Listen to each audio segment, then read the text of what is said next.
Dhanik Bharat educational institutions inter IIT JEE NEET admission open. నమస్కారం doctor గారు. నమస్తే. డాక్టర్ గారు, ఈ మధ్య కాలంలో మనం ఎక్కువ వింటున్న సమస్య నరాల బలహీనత. అసలు ఈ నరాల బలహీనత అంటే నార్మల్గా అంటే మనకి ఎలా సిమ్టమ్స్ చూపిస్తాయి సార్? అంటే ఏదైనా బ్లడ్ టెస్ట్ ద్వారానా, లేకపోతే ఏ విధంగా మనకి నరాల బలహీనత అనేసి చూపిస్తుంది? ఒకప్పుడు అంటే పెద్దవాళ్ళకి వినేవాళ్ళం ఎక్కువ, ఇప్పుడు చిన్న పిల్లల నుంచి కూడా మనం ఇది వింటూ ఉన్నాం. నరాల బలహీనత, పిల్లవాడు ఎందుకు ఊరికే పడిపోతున్నాడంటే కూడా కొంచెం నరాలు బలహీనంగా ఉన్నట్టున్నాయి, అందుకే నిలబడలేకపోతున్నారు అని చెప్పేసి అని అంటూ ఉంటారు. అసలు ఈ నరాల బలహీనత ఏంటి డాక్టర్ గారు? ఈ నరాల బలహీనత అనేటువంటి సమస్య వయస్సు నిమిత్తం లేకుండా, స్త్రీ పురుష తారతమ్యం లేకుండా అందరిని వేధిస్తూ పీడిస్తూ ఇబ్బంది పెట్టేటువంటి అత్యంత సర్వసాధారణటువంటి సమస్యమా. ఇంతకుముందు మీరు చెప్పినట్లు పెద్ద వయస్సు వాళ్లకు నరాల బలహీనత ఒకానొకప్పుడు వచ్చేది, ఇప్పుడు ఆ వయస్సు కూడా నిమిత్తం లేకుండా అయిపోయిందమ్మా. నరాల బలహీనత, నీరసము, నిస్త్రాణ, అంతుబట్టని అంతుచిక్క నీరసము, ఏ పని చేత కాకపోవడము, ఏ పని మీద ఆసక్తి లేకపోవడము, ఎప్పుడూ బద్ధకంగా ఉండడము, కాళ్ళు చేతులు లాగుతుండడము, పిక్కలు పట్టేసినట్టు ఉండడము, అదేవిధంగా ఎప్పుడూ నిద్రపోవాలని అనిపించడము, కాళ్ళు చేతులు ఏదో కోల్పోయినట్లుగా అనిపిస్తుండడము, వివిధ రకాలైన లక్షణాలతో ఈ నరాల బలహీనత సమస్య కలుగుతుంటుందమ్మా. అట్లే పూర్వకాలం అయితే నరాల బలహీనత సమస్య వచ్చేందుకు ఎక్కువగా పెద్దవాళ్ళలో కూడా వయస్సుకు తోడు పోషకాహార లోపం ఒక కారణమైతే, ఈ రోజుల్లో పోషకాహార లోపం వల్ల నరాల బలహీనత సమస్య కలిగేటువంటి వాళ్ళు చాలా చాలా తక్కువ అని చెప్పుకోవచ్చు. ఎందుకంటే వసతులు పెరిగాయి, ఆర్థిక స్థితిగతులు పెరిగాయి, అదేవిధంగా ఆహార పదార్థాలు లభ్యత పెరిగిపోయింది. ఈ కారణం చేత అనేక రకాల వంటకాలు తయారు చేసుకుంటున్నారు. అదేవిధంగా మనం ఆన్లైన్లో తెప్పించుకునేటువంటి పరిస్థితి ఏర్పడింది, రకరకాల రుచులు చూసేటువంటి పరిస్థితి ఏర్పడింది. కాబట్టి మరి ఆహారం అయితే ఎక్కువ తీసుకుంటున్నారు, కానీ తీసుకునేటువంటి ఆహారంలో పోషకభరితమైనటువంటి ఆహారము పాత వాళ్ళతో పోల్చుకుంటే మన వాళ్ళు చాలా చాలా తక్కువగా చెప్పవచ్చు. అందుకే junk food, fast food, bakery food, ఈ ఐస్ క్రీమ్స్, కూల్ డ్రింక్స్ ఇవన్నీ కూడా చెత్త ఆహారం అని చెప్పుకోవచ్చు. ఎప్పుడో ఒకసారి కొద్దో గొప్ప తీసుకోవడంలో తప్పులేదు, కానీ మరి మనం ఇంచుమించు వారంలో రోజు 5 రోజులు లేదా వారం రోజుల పాటు రెగ్యులర్గా ఈ ఆహారానికే ప్రాధాన్యం ఇవ్వడం వల్ల ఈ పోషకాహార లోపం ఏర్పడడం చేత కొంతమందిలో అంటే ఈ మధ్య కాలంలో ఎక్కువ శాతం మందిలో కలుగుతుందమ్మా. సో ఇదొకటి. రెండోది ఏంటంటే థైరాయిడ్ సమస్య ఉన్నటువంటి వాళ్ళలో ఈ యొక్క సమస్య కలుగుతుంటుంది. అదేవిధంగా షుగర్ నియంత్రణలో లేకపోవడం చేత వాళ్ళలో కూడా ఈ యొక్క సమస్య కలుగుతుంటుంది. నరాల బలహీనత, నీరసము, నిస్త్రణ. అట్లే ఎక్కువగా వెయిట్ ఉన్నటువంటి వాళ్ళలో ఈ నరాల బలహీనత, నిస్త్రణ, నీరసం కలుగుతుంటాయి. అట్లే హార్మోనల్ ఇంబ్యాలెన్సెస్ ఉన్నటువంటి వాళ్ళలో ఈ సమస్యలు కలుగుతుంటాయి. అదేవిధంగా కొన్ని రకాలైనటువంటి వ్యాధులకు వాడేటువంటి కృత్రిమ ఆధునిక ఔషధాలు, అంటే ఫర్ ఎగ్జాంపుల్ షుగర్కు వాడేటువంటి మందుల ద్వారా కూడా ఈ యొక్క నరాల బలహీనత, నీరసం, నిస్త్రణ కలుగుతుంటాయి. ఇట్లా మల్టిపుల్ కారణాల వల్ల ఈ నరాల బలహీనత సమస్య కలుగుతుంటుందమ్మా.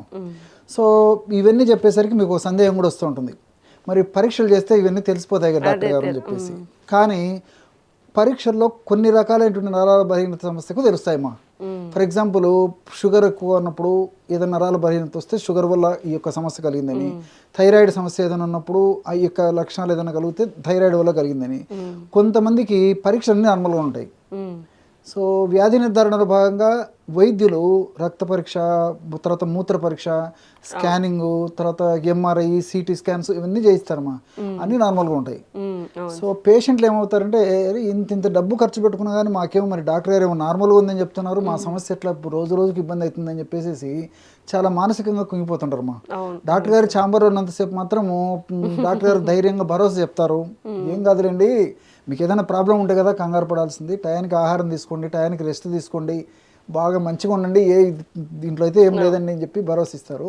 ఆ ఛాంబర్లో ఎంతసేపు ధైర్యంగా ఉంటారు, కానీ బయటకు వచ్చేసరికి మళ్ళీ యథా రాజా తదా ప్రజ, మళ్ళీ ఏంటండి ఇది అని చెప్పేసి కూడా బాధపడుతుంటారు. కొంతమంది స్నేహితులు చెప్పారనో, అదేవిధంగా పక్కింటి వాళ్ళు చెప్పారనో, బంధువులు చెప్పారనో, ఆత్మీయులు చెప్పారనో, మరొకరు చెప్పారనో బి కాంప్లెక్స్ మాత్రలు, తర్వాత విటమిన్ టాబ్లెట్స్, కాల్షియము, వాట్నాట్ తెలుసమ్మా, ఏవో వాడుతుంటారమ్మా. నిజంగా సమస్యకు సంబంధించి అవి పనిచేసేట్లయితే ఉపయోగమే తప్ప, లేకపోతే waste of money, waste of medicine అని కూడా అమ్మా, అది కూడా ఒకటి. కాబట్టి ఏమంటే ఈ నరాల బలహీనత సమస్య వచ్చినప్పుడు మరి వైద్యుల వద్దకు వెళ్ళి వైద్యులు సూచించిన మేరకు ఒకవేళ సమస్య ఏదైనా ఉంటే అది వాడుకుంటూ, ఇప్పుడు మనం చెప్పుకోబోయేటువంటి ఔషధం వాడుకోవడం ఒక పద్ధతి. పరీక్షల్లో ఏది నిర్ధారణ కాకపోయినప్పటికీ ఇప్పుడు మనం చెప్పుకోబోయేటువంటి ఔషధం వాడుకోవడంలో చాలా సమర్థవంతమైన ఫలితాలు కలుగుతాయి. సరే, ఇదంతా నాణ్యానికి ఒకవైపేమా.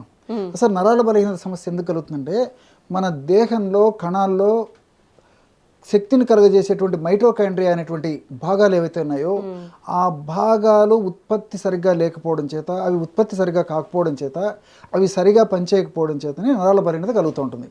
సో మైటోకాండ్రియా అనేటువంటి ఈ యొక్క కణంలో ఉన్నటువంటి భాగాలని మనం ఎక్కువగా ఉత్పత్తి చేయగలిగి ఎక్కువ స్టిమ్యులేట్ అది చైతన్యవంతం చేయగలిగితే ఈ సమస్య నుంచి బయటపడవచ్చు. ఇది ఓవరాల్ కాన్సెప్ట్.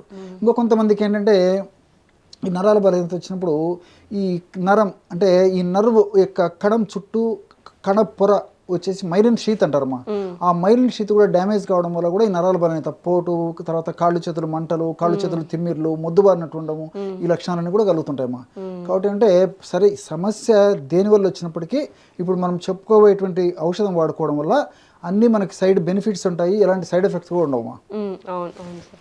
సార్ ఇంకోటి ఏంటంటే డౌట్, అప్పుడప్పుడు చేతులు కానీ కాళ్ళు కానీ తిమ్మిర్లు పడుతూ ఉంటాయి. అంటే నార్మల్గా ఎక్కువసేపు కూర్చుంటే తిమ్మిర్లు పడతాయి, అట్లా కాకుండా కొంతమందికి నార్మల్గానే తిమ్మిర్లు పడుతూ ఉంటాయి వర్క్ చేస్తున్నా కానీ అట్లా.